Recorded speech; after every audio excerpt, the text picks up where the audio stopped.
Hablaremos un poco acerca de las proteínas y los aminoácidos. En cuanto al concepto e importancia biológica de las proteínas, encontramos que son macromoléculas orgánicas compuestas básicamente del conocido chon, carbono, hidrógeno, oxígeno y nitrógeno.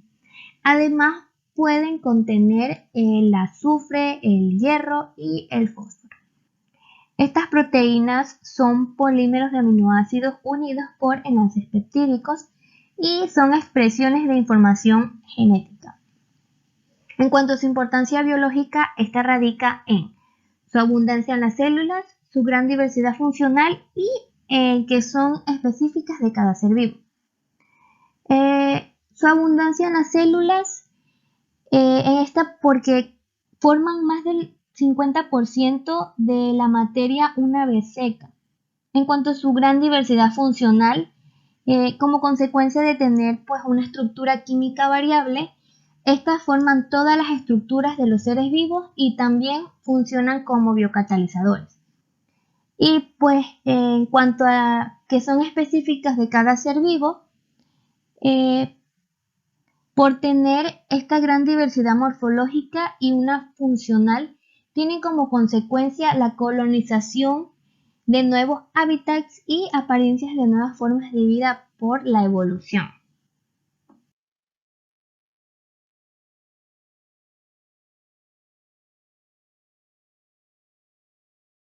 En cuanto al concepto de aminoácidos, tenemos pues que son compuestos que se caracterizan por tener un átomo de carbono central o también conocido como carbono alfa, el cual va a estar unido a un grupo carboxilo, a un grupo amino, a un hidrógeno y asimismo a un radical R o también conocido como cadena lateral. Para entender mejor este concepto tenemos la imagen que se encuentra ahí, en el cual podemos observar el carbono central o carbono alfa. En el lado derecho podemos observar su grupo carboxilo, en el lado izquierdo podemos observar su grupo amino. En la parte superior del carbono central observamos el hidrógeno y en la parte posterior podemos encontrar la cadena lateral. Sabemos que hay algunos aminoácidos esenciales para los seres humanos, ya que nuestro organismo no puede sintetizarlos a partir de otros y de esta forma tenemos que procesarlos a través de alimentos. Estos aminoácidos son 8 y son los siguientes: el triptófano, la leucina, isoleucina, valina, metionina, fenilalanina, treonina y la lisina.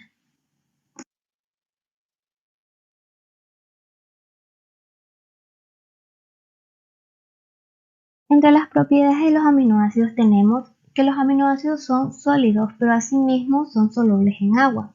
Estos tienen comportamientos anfóteros. Esto quiere decir que pueden ionizarse doblemente. Por ejemplo, en un medio ácido estos se van a comportar como base captando protones y en un medio básico estos se van a comportar como ácidos y van a liberar protones. Podemos observar en las imágenes ejemplos de esos comportamientos ácidos, los comportamientos básicos y los neutros. Sin embargo, los neutros tienen un nombre muy diferente, el cual lo podemos encontrar también como punto isoeléctrico. En cuanto a las características de los aminoácidos, estos, según la naturaleza de su cadena lateral, son 20 aminoácidos y estos se clasifican, como ya vimos, en 3 grupos: neutros, básicos y ácidos. Los aminoácidos neutros, su cadena lateral no posee grupos carboxilos ni aminos y por lo tanto su pH neutro va a tener una carga eléctrica neta de 0. Estos aminoácidos neutros se subdividen a su vez por polares y apolares. En cuanto a los polares, su cadena lateral posee grupos hidrófilos que permiten formar puentes de hidrógeno con moléculas polares. Debido a eso, estos son solubles en agua. En cuanto a los apolares, su cadena lateral es hidrófoba y por lo tanto su solubilidad en agua es mucho menor. Los aminoácidos básicos, estos van a contener algunos grupos amino en la cadena lateral que debido a su carácter básico van a tener, estos pueden tomar hidrógenos, lo que los hará que tengan una carga positiva. Y por último, los aminoácidos ácidos, estos presentan un grupo carboxilo en la cadena lateral y poseen cargas eléctricas negativas, ya que este grupo va a desprender hidrógeno.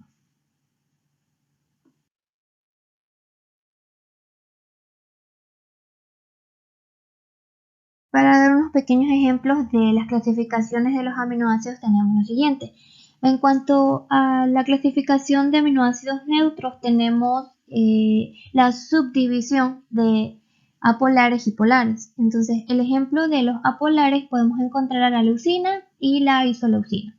En cuanto a los polares, estaría la serina y la trionina. Y por último, en cuanto a las cadenas laterales cambiadas eléctricamente, estos vendrían a ser los aminoácidos ácidos y los básicos. En cuanto a los aminoácidos ácidos, tenemos el ejemplo del aspartamo y el de los básicos tenemos el ejemplo de la lisina.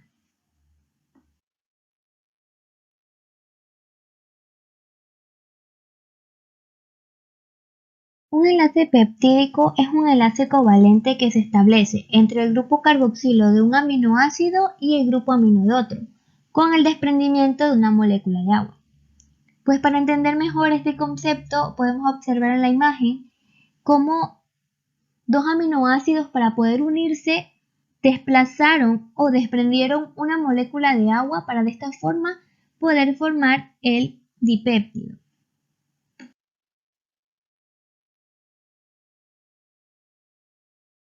Entre las características más importantes de un enlace peptídico tenemos que 4 átomos de este enlace se encuentran en el mismo plano.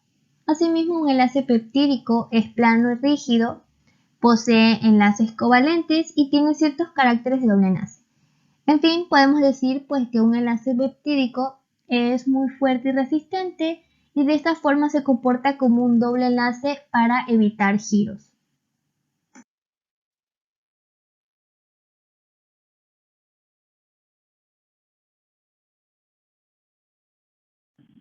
Para entender la estructura de las proteínas es necesario saber que existen 4 niveles estructurales y cada nivel agrega más información sobre cómo la proteína está compuesta.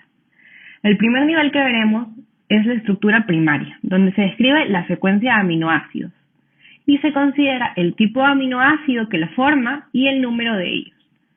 Por ejemplo, en esta imagen de acá abajo, vamos a imaginar que el primer aminoácido es una alanina, el segundo es una leucina, el tercero una metionina y el cuarto una glicina, así sucesivamente.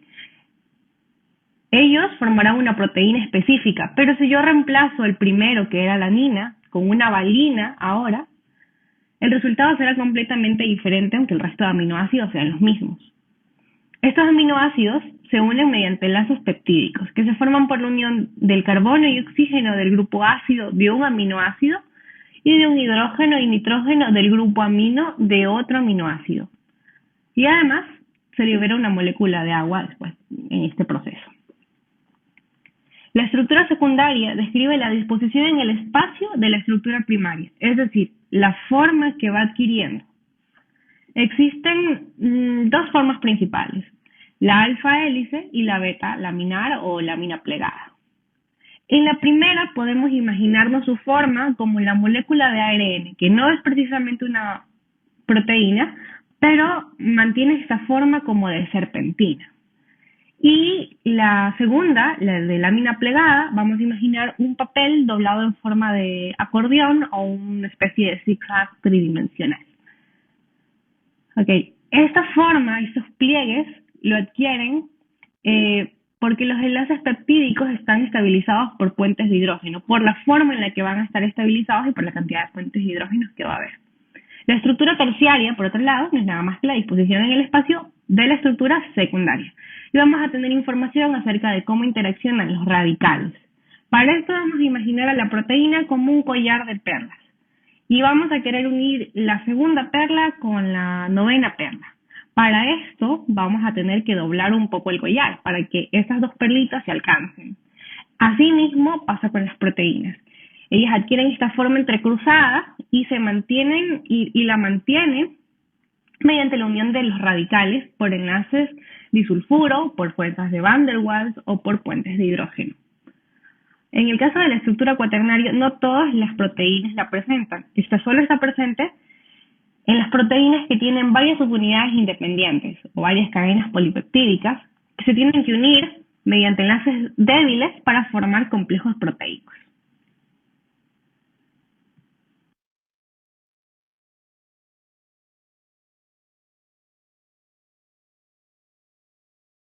Continuando con el tema de las proteínas, tenemos lo que son sus propiedades. Se sabe que las propiedades de las proteínas dependen mucho de los aminoácidos que las forman, cuyos radicales libres que sobresalen por lo general reaccionan con otras moléculas. El centro activo de la proteína está formado por lo que son aminoácidos de una proteína, cuyos radicales libres poseen la capacidad de unirse a otras moléculas y de reaccionar con ellas. Dentro de las propiedades encontramos 4. Tenemos la primera, que es la especificidad, que es una de las propiedades más características y se refiere a cada una de las especies de seres vivos que es capaz de fabricar sus propias proteínas.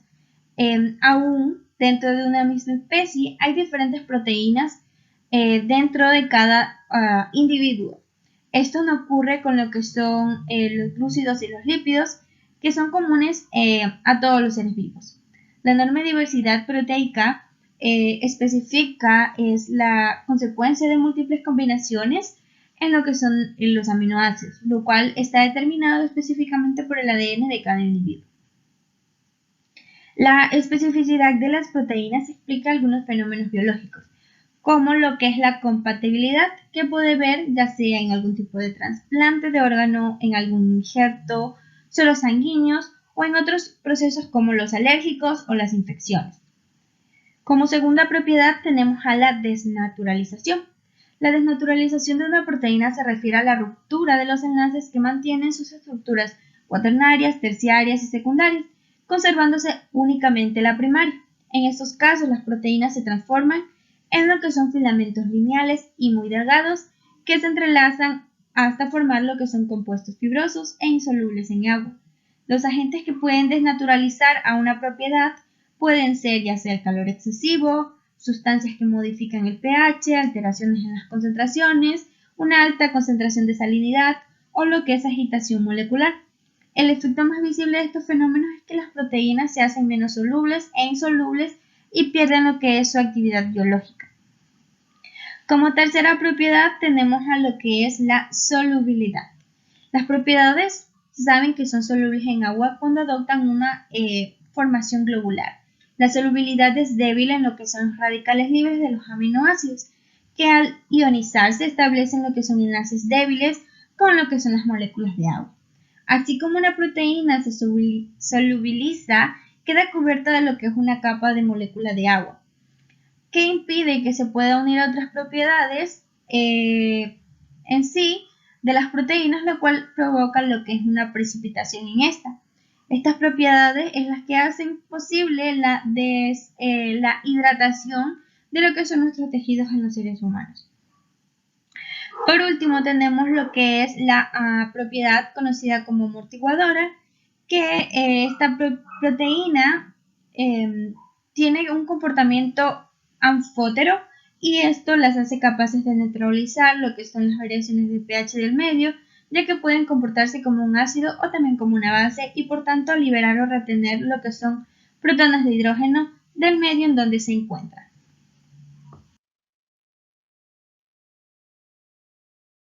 Continuando con lo que es el tema de las proteínas, encontramos lo que son sus funciones.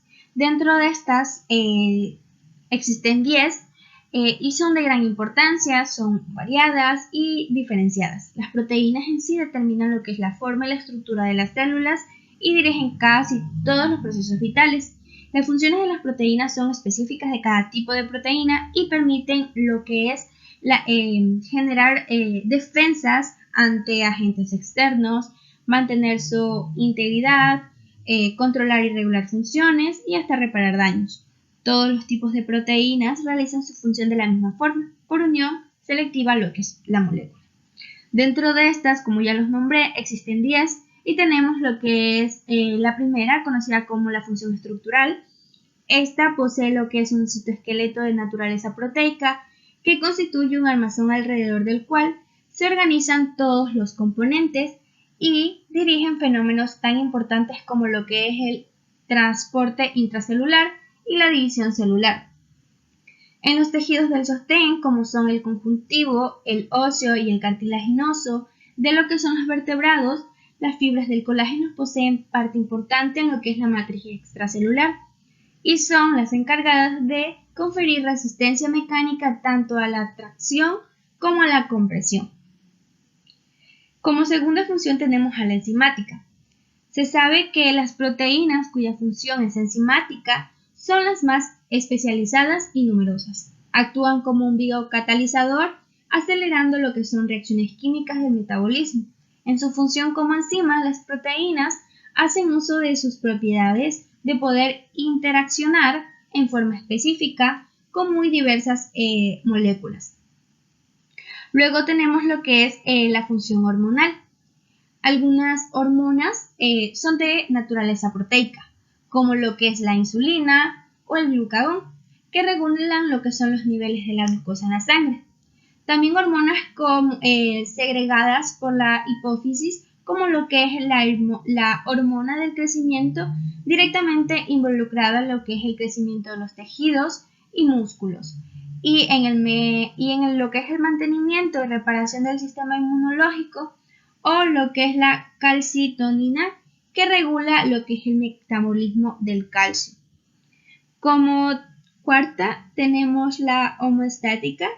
Las proteínas en sí funcionan como un amortiguador, manteniendo en diversos medios tanto el pH interno como lo que es el equilibrio osmótico. Como quinta función tenemos a la función defensiva. Aquí las proteínas crean lo que son anticuerpos y regulan factores contra lo que son agentes extraños o infecciones. Toxinas como el veneno de la serpiente o la del botulismo, como lo que son las proteínas. En sí, estas generan funciones defensivas. Muchas protegen lo que es la mucosa y tienen efectos germicidas, que en este caso es la mucina. También tenemos el fibrinógeno y la trombina, que contribuyen a la formación o la coagulación de la sangre para evitar lo que es la hemorragia. Y también tenemos la inmunoglobulina, que actúa como un anticuerpo ante posibles antígenos. Como sexta función tenemos la del transporte. Estas proteínas realizan funciones de transporte, por ejemplo, de ellos la hemoglobina y la mioglobina, proteínas transportadoras del oxígeno en la sangre, en los organismos vertebrados y en los músculos respectivamente. En los invertebrados, la función de las proteínas como la hemoglobina, que transporta el oxígeno, la realiza la hemocianina. Otros ejemplos de las proteínas cuya función es el transporte son los citocromos, que transportan electrones, e lipoproteínas, que transportan lípidos en la sangre. Como séptima función tenemos la contráctil o contractiva. Aquí todas las funciones de movilidad de los seres vivos están relacionados con las proteínas. Así, la contracción del músculo resulta de la interacción entre dos proteínas, en este caso es la actina y la miosina. Como octava función tenemos a la función de reserva. Si fuera necesario que las proteínas cumplan también una función energética para el organismo, esta pudiera aportar cerca de 4 kilocalorías de energía por gramo. Por ejemplo, de la función de reserva de las proteínas son la lactoalbulina de la leche o la ovoalbulina de la clara del huevo, la ordeína de la cebada y la ladina del grano de trigo, constituyendo estos últimos la reserva de aminoácidos por el desarrollo del embrión en sí. Como novena función tenemos la función de recepción, o también conocida como transmisión de señales. Este tipo de proteína se encuentra en lo que es la membrana celular y lleva a cabo funciones de recibir señales para todas las células, para que en sí todas estas puedan realizar sus funciones correspondientes, como la acetilcolina, que recibe señales para producir lo que es las contracciones. Por último, tenemos lo que es la desregulación genética. En sí, aquí las hormonas son un tipo de proteína las cuales ayudan a que exista lo que es un equilibrio entre las funciones que realiza el cuerpo. Tal es el caso de lo que es la insulina, que se encarga de regular la glucosa que se encuentra en la sangre.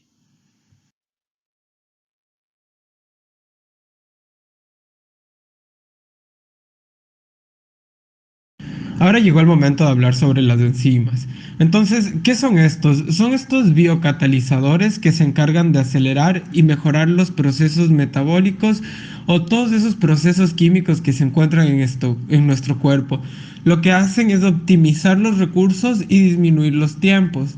Entonces, una reacción que nos podría haber tomado una hora de realizar bajo la acción enzimática puede llegar a darse en cuestión de minutos.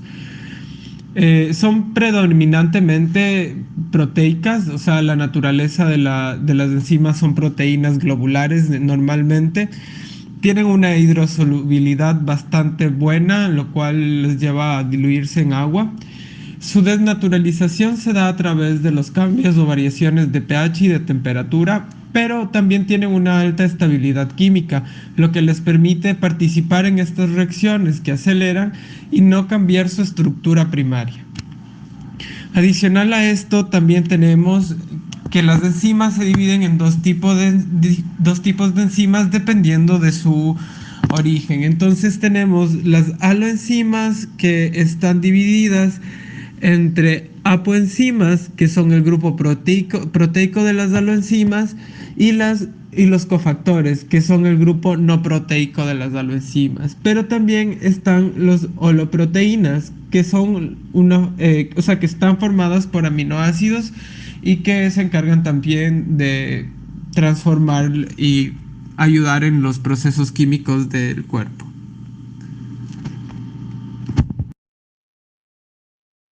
Entonces, como todo sistema, el cuerpo se encarga de regular las enzimas y sus acciones en el cuerpo. Entonces, se vale de diferentes formas o de diferentes condiciones ambientales para poder realizar estos cambios. Tenemos los inhibidores enzimáticos, los que se encargan de disminuir o anular la actividad enzimática. Entre estos tenemos los no reversibles o, en este caso, los venenosos, que son aquellos que se unen fuertemente a la enzima y de manera permanente. Y tenemos los reversibles, cuya unión hacia la enzima se da de manera temporal. Estos pueden ser competitivos, que son moléculas compitiendo por el centro activo, o pueden ser no competitivos, uniéndose al complejo enzima-sustrato, haciéndolo fijo. También existen aquellos que se unen a las enzimas de tal modo que impiden el acercamiento de esta al sustrato o al centro activo de la molécula de interés. También tenemos activadores enzimáticos que suelen ser iones metálicos que favorecen la unión de las enzimas con los sustratos. Otra forma de regular las enzimas es a través de la concentración de los sustratos, aumentando de esta manera la concentración de sustratos o disminuyéndola para acelerar o disminuir a su vez la actividad enzimática. El pH es diferente para cada una de las enzimas y pues trabajan dentro de este pH óptimo. Si es que varía, la capacidad de trabajo de la enzima también se ve alterada. Y la temperatura, que se encargará de desnaturalizar a la enzima y que de igual manera que el pH trabaja bajo rangos óptimos para cada una de las enzimas según su naturaleza proteica.